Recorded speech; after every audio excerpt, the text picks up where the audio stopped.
Sejam todos bem-vindos a mais uma meditação da santa e poderosa Palavra de Deus. E desta feita eu vos convido a meditarmos no Evangelho de São Mateus, capítulo 3, a partir do versículo 1, que nos diz: Naqueles dias apareceu João, o Batista, pregando no deserto da Judéia. Quando Mateus ele escreve tempos depois do acontecimento do versículo 1 do capítulo 3. Então ele dá uma referência naqueles dias. Essa referência que ele dá naqueles dias aponta para o cumprimento da profecia. A profecia acontece naquele dia. Nos dias quando João Batista inicia a sua pregação. Quando João Batista inicia a sua pregação, é naqueles dias do cumprimento da profecia. Naqueles dias, quando João Batista já estava com 29 anos e 6 meses, e Jesus com 29 anos. Naqueles dias, a palavra João Batista aqui quer dizer aquele que tem o ofício de batizar. Lembrando que o seu pai, o sacerdote Zacarias, ele não tinha ofício de batizar. E o seu filho, recebendo o nome que era desconhecido pela sua família, porque Deus tinha um propósito com ele de iniciar neste ofício. Versículo diz: preparando no deserto da Judéia, pregando no deserto da Judéia. O deserto da Judéia era o local que Deus colocou João Batista para poder fazer o seu ministério. Versículo 2, dizendo: arrependei-vos porque é chegado o reino dos céus. O motivo para o qual João Batista estava pregando era para levar o povo ao arrependimento. Por quê? Porque já estava chegando o reino dos céus. Quem estava trazendo o reino dos céus? O próprio Filho de Deus, que também era primo de João Batista, Jesus de Nazaré. Jesus de Nazaré, a sua pregação era a pregação do reino de Deus. E de João Batista era a pregação para trazer o povo do pecado, trazer o povo que estava vivendo em pecado. Se arrepender. Arrepender de quê? Arrepender porque o povo não havia cumprido a lei do jubileu. Então o povo estava vivendo em pecado. Mas por que ele não estava cumprindo as leis do jubileu? A desculpa do povo era porque as suas terras haviam sido tomadas pelo Império Romano. Eles alegaram que não podia cumprir a lei do jubileu porque estava subjugada pela lei romana. Só que João Batista percebeu que haviam outros meios deles cumprir a lei do jubileu e mesmo assim eles não estavam cumprindo. Então, neste momento, João Batista, ele percebe que Deus, ele estava muito irado com aquele povo. Então, Deus estava cumprindo o seu propósito. Então, João Batista era a voz do que clama no deserto. Por que clama no deserto? Porque era o ministério de João Batista. Por quê? Versículo 3. Porque este é o anunciado pelo profeta Isaías, que diz: voz do que clama no deserto, preparai o caminho do Senhor, endireitai as suas veredas. Então João Batista era a voz do que clama no deserto. João Batista não clamava dentro do templo, porque não tinha lugar para João Batista no templo. João Batista não era conhecido ali como um homem oficial, porque João Batista era um homem conhecido por Deus. Aqueles oficiais do templo, eles não tinham mais condições de trazer pregação, porque eles estavam corrompidos. Se você perceber bem no Evangelho de São Mateus, você vai perceber que na época do sumo sacerdote, ali não havia só um sumo sacerdote, mas havia 2 sumos sacerdotes. Como pode haver 2 sumos sacerdotes? É possível? Não é possível na lei de Deus, mas na lei dos homens sim, porque havia um problema dali, tá? Então, João Batista, ele não pregava no templo, ele pregava no deserto da Judéia. Então, a sua pregação, ele é o quê? Ele era uma voz de quem? Uma voz de Deus, porque Deus não estava no templo, Deus estava no deserto. Assim como Deus falava com Moisés no deserto, assim como Deus falava com Josué no deserto, Deus também falava com João Batista no deserto, e não no templo, né? Deus falava com João Batista no deserto e não no templo, porque o templo não dava vazão, não tinha lugar para Deus no templo, porque estava corrompido. Então aqui, voz do que clama no deserto. Então, qual era a mensagem? Preparai o caminho do Senhor, endireitai as suas veredas. Então, caminho é um local que serve para poder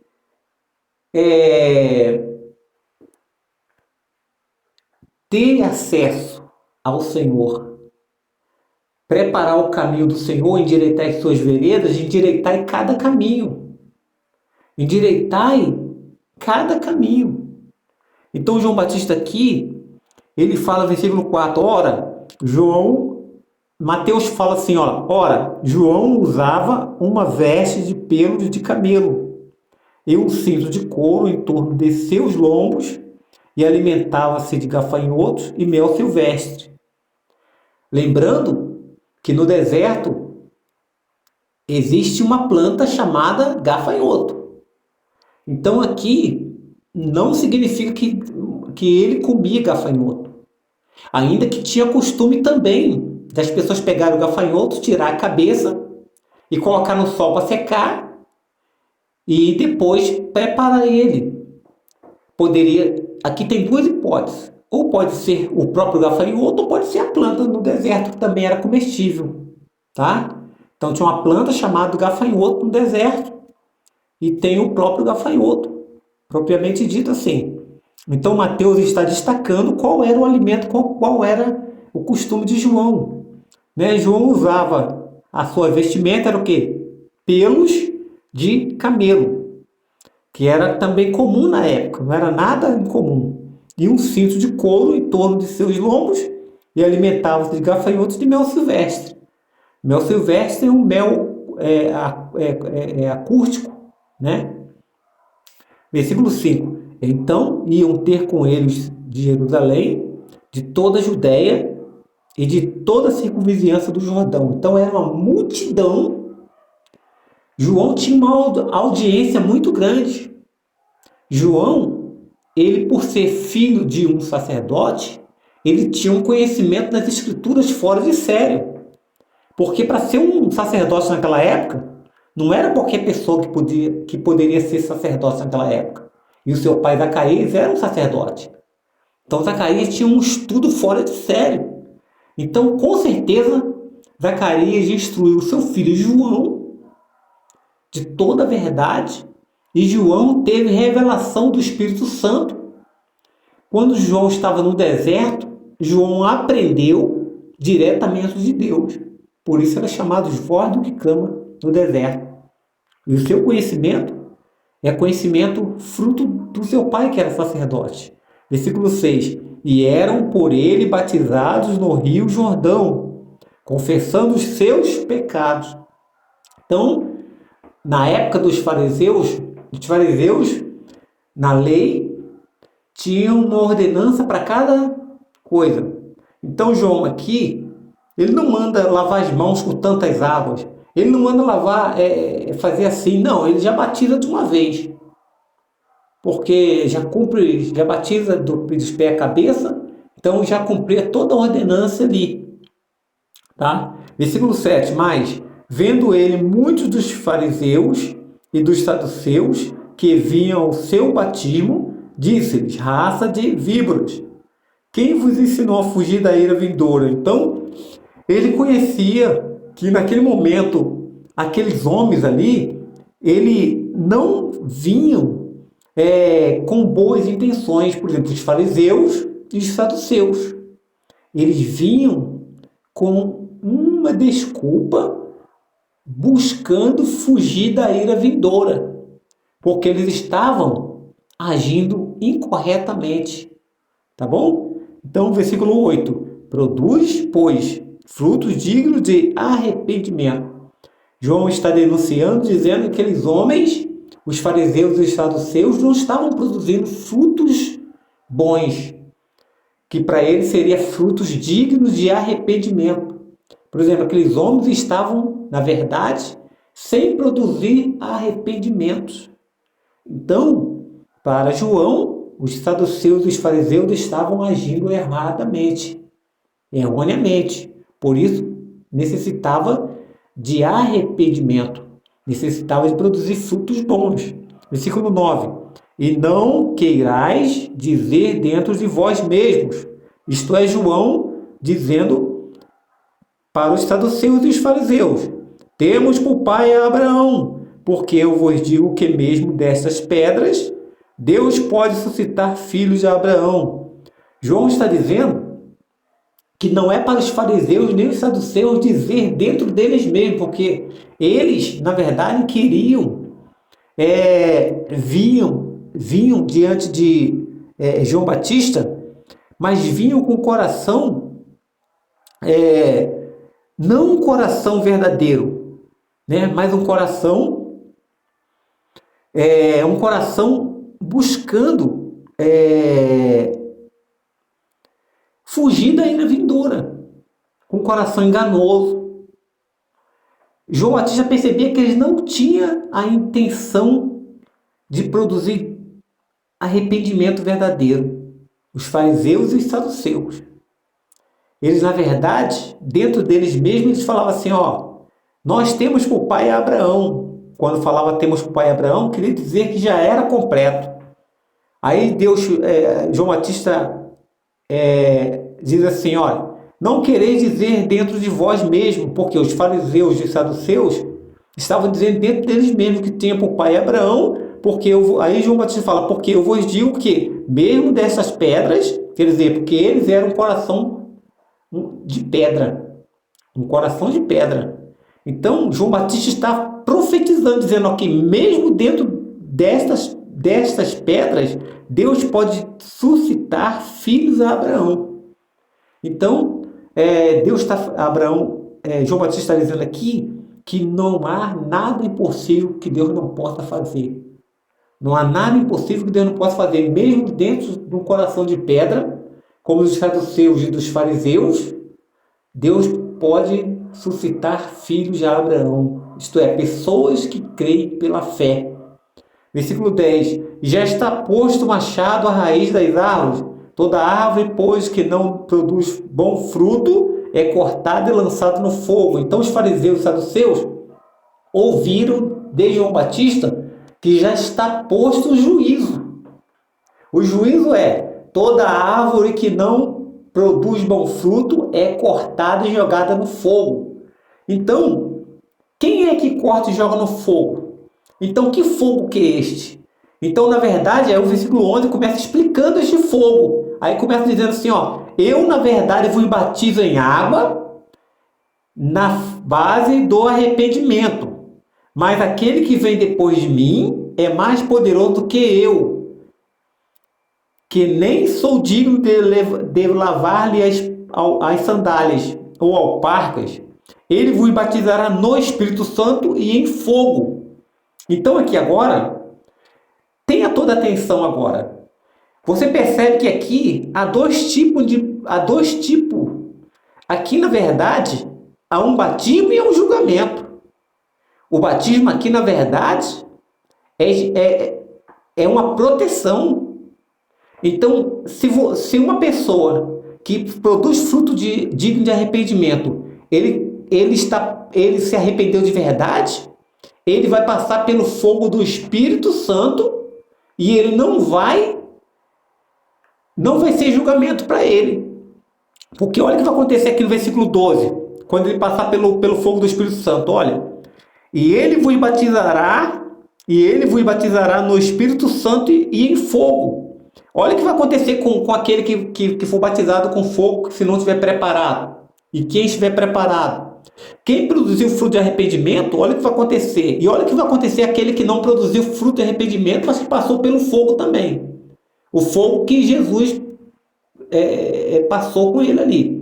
Jesus colocou ele no fogo, porque o versículo 10 aqui está dizendo que é Jesus que coloca, olha, e já está posto o machado à raiz das árvores. Toda árvore, pois, que não produz bom fruto, é cortada e lançada no fogo. Ao versículo 11 fala quem coloca no fogo, ó, e eu, na verdade, vos batizo em água, na base do arrependimento, mas aquele que vem após mim é mais poderoso do que eu, que nem sou digno de levar-lhes as alparcas. Ele vos batizará no Espírito Santo e em fogo. Então é Jesus que batiza no Espírito Santo e em fogo. Então aqui há dois batismos. Há o batismo no Espírito Santo e o batismo em fogo, que é o batismo do juízo. Então, olha o que acontece aqui quando a pessoa não produz fruto digno de arrependimento. E quem produz? Olha, versículo de número 12 fala assim, a sua pá ele tem na mão, e limpará bem a sua eira, recolherá o seu fruto ao celeiro, mas queimará a palha em fogo inextinguível, isto é, fogo que não apaga. Então, está dizendo aqui que o trigo é aquele que produz fruto digno de arrependimento, né? Mas a palha é aquele que não produz fruto digno de arrependimento. Este não vai ser recolhido no celeiro, mas vai ser colocado no fogo que não se apaga. Versículo 13. Então veio Jesus da Galileia ter com João, junto do Jordão, para ser batizado por ele. Mas João o impedia, dizendo, eu é que preciso ser batizado por ti e tu vens a mim? Aqui o texto não significa que João está desobedecendo a voz de Deus, mas João está se humilhando, como o texto já disse, que ele havia dito que não era nem digno de desamarrar as sandálias dos pés de Jesus. Outra vez ele está dizendo aqui humildemente que é ele que carecia ser batizado. Ele falou, e vem tu a mim? Só que Jesus, ele percebe aqui que ele está, na verdade, querendo tomar a posição humana. Ele está agora buscando cumprir, sabe, todos os desígnios de Deus para que ele pudesse ser um Salvador perfeito. Para ele ser um Salvador perfeito, ele teria que fazer como uma pessoa comum faz. Então, Jesus, porém, lhe respondeu, versículo 15, consente agora, porque assim nos convém cumprir toda a justiça. Então, ele consentiu. Vamos fechar aqui agora. O texto está relacionado aqui ao arrependimento. Jesus tinha necessidade de se arrepender? O batismo aqui era para arrependimento. Mas Jesus aqui, ele toma o nosso lugar. Ele agora tem que viver como um homem comum. Jesus é 100% homem e 100% Deus. Então ele tem que viver 100% homem aqui. Ele tem que padecer, ele tem que tomar, ele tem que ser,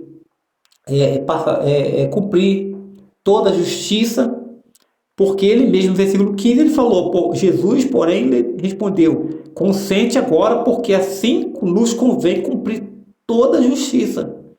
O que seria que toda a justiça? Cumprir o propósito que Deus determinou para que houvesse salvação à humanidade.